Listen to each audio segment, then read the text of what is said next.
Hello తమ్ముడు, మీరు ఎక్కడి నుంచి వచ్చారు? నాది రాజమండ్రి సార్. రాజమండ్రి నుంచి వచ్చావా? అటు వైజాగ్ అంటే ఆ సరౌండింగ్ మొత్తం ఉంది కదా, రాజమండ్రిలో కూడా యూనివర్సిటీస్ ఉన్నాయి. ఎందుకు గుజరాత్, అహ్మదాబాద్, కర్ణావతి యూనివర్సిటీ? అంటే సార్ మెయిన్ థింగ్ ఏంటంటే ఇప్పుడు నేను పుట్టినప్పటి నుంచి ఇంకంతా ఆంధ్ర తెలంగాణ ఇక్కడే సార్ నాది. సో ఇంకా బీటెక్ కి కొద్దిగా బయటకు వెళ్ళాలి, ఇంకా పేరెంట్స్ కూడా బయటకు వెళ్ళి చదువు, ఇంకా ఇక్కడ ఇంటి దగ్గరలో ఉంటే ఇక్కడే ఉంటే ఏం తెలుస్తుంది చదువు అని చెప్పి ఇంకా అలా పంపించారు. సో ఇక్కడికి వచ్చేసరికి మొత్తం అంతా బాగుంటది కాలేజ్ అంతా. సో బయటకు వస్తే మీకు ఎట్లా ఉండాలి, ఏంటి మనుషులతో ఎట్లా మాట్లాడాలి, ఏం బిహేవ్ చేయాలి అని తెలుస్తుంది. ప్లస్ మీకు బీటెక్ కావాలంటే నార్త్ లో కొద్దిగా ప్లేస్మెంట్స్ ఉంటాయి, ఇంకా మన కాలేజ్లో అయితే ఇంకా ఎక్కువ ఉంటాయి చెప్పాలంటే. సో ఇక్కడ చూసినట్లయితే ఇంకా చాలా కంప్యూటర్స్ ఉన్నాయి కదా, ఇవన్నీ జస్ట్ ఒక ల్యాబ్, ఇది మాత్రమే ప్రెసెంట్ ఏ ల్యాబ్ కదా, జస్ట్ ఒక ల్యాబే, ఇంకా 3 ఉన్నాయి. ఇవన్నీ డిజైన్ కి గ్రాఫిక్ కార్డ్స్ అన్ని ఉంటాయి ల్యాబ్ లో. లైక్ మ్యాక్స్ టు మ్యాక్స్ కాలేజీలో ఏంటంటే ఎస్ఆర్ఎం వీటిలో చూసుకున్నట్లయితే తెలియదు పెద్దగా గ్రాఫిక్ కార్డ్స్ ఉన్న కంప్యూటర్స్ అవి ఇవి ఉంటాయి, జస్ట్ నార్మల్ ఉంటాయి. ఇక్కడైతే అన్ని గ్రాఫిక్ కార్డ్స్ నార్మల్ కంప్యూటర్స్ అన్ని ఉంటాయి. వేరే ల్యాబ్స్ ఉంటాయి, కోడింగ్ కి సపరేట్ ల్యాబ్ ఉంటుంది, డిజైనింగ్ సపరేట్ ల్యాబ్ ఉంటుంది, ఇన్ఫ్రాస్ట్రక్చర్ అన్ని బాగుంటాయి. ఒక 4 విషయాలు చెప్పి ఎందుకు జాయిన్ అవ్వాలి అని అంటే, ఫస్ట్ థింగ్ వచ్చేసి నార్త్ కల్చర్ సార్. ఇక్కడ కొద్దిగా ఫాస్ట్ ఉంటారు, అందరూ బాగుంటారు, కమ్యూనికేషన్ స్కిల్స్ పెరుగుతాయి అంతా. నెక్స్ట్ థింగ్ వచ్చేసి మీకు కోడింగ్ కి వీటికి అన్ని బాగుంటాయి.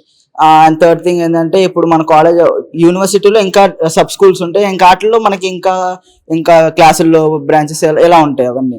ఇంకా మనకి యూఐటీ అని, డిజైన్ అని, లా అని, బిజినెస్ అని, మేనేజ్మెంట్ అని చాలా ఉంటాయి. సో ఇండస్ట్రీస్ ఏమైనా వస్తాయి ఇక్కడ? వస్తాయి సార్, టీసీఎస్ అని, ఇన్ఫోసిస్ అని, గూగుల్ అని, ఐబిఎం అని. సో మాకు ప్లస్ పాయింట్ ఏమైందంటే ఇక్కడికి వచ్చేసరికి మా ఇయర్ జాయిన్ అయ్యేసరికి హానర్స్ అని ఒక ప్రోగ్రామ్ పెట్టారు మాకు. సో అది ఎలా తెలిసిందని మేము నార్మల్ జాయిన్ అవ్వదామని వచ్చాం.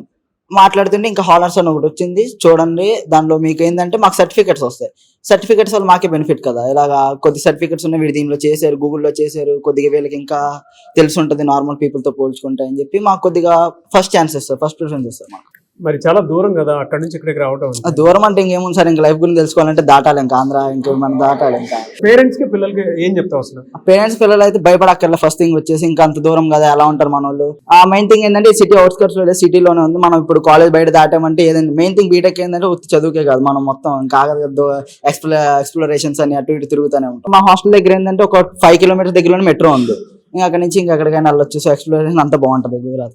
ఎలా అంటే చాలా మంది ఇక్కడికి రావడానికి కూడా డిస్టెన్స్ ఎక్కువ ఉంటుందని చెప్పేసి అనుకుంటూ ఉంటాం కదా, ఎందుకు అంత రిస్క్ చేయాల్సినటువంటి అవసరం ఉంది? అంటే రిస్క్ కొన్ని నాట్లుగా చేస్తారు, లేకపోతే లైఫ్ లో కిక్ ఉండదు. సో ఏంటంటే ఇప్పుడు మన హాస్టల్ దగ్గర నుంచి మన కాలేజ్ దగ్గరలో చూసుకుంటే ఒక 2-3 కిలోమీటర్స్ లోనే ఇన్ఫోసిటీ, గిఫ్ట్ సిటీ ఉన్నాయి. సో అక్కడ ఏంటంటే సాఫ్ట్వేర్ హబ్స్ చాలా ఎక్కువ, చాలా అంటే చాలా ఎక్కువ. ఇప్పుడు మేము అక్కడికి వెళ్తా ఉంటాం, అక్కడ వాళ్ళు ఇక్కడికి వస్తూ ఉంటారు.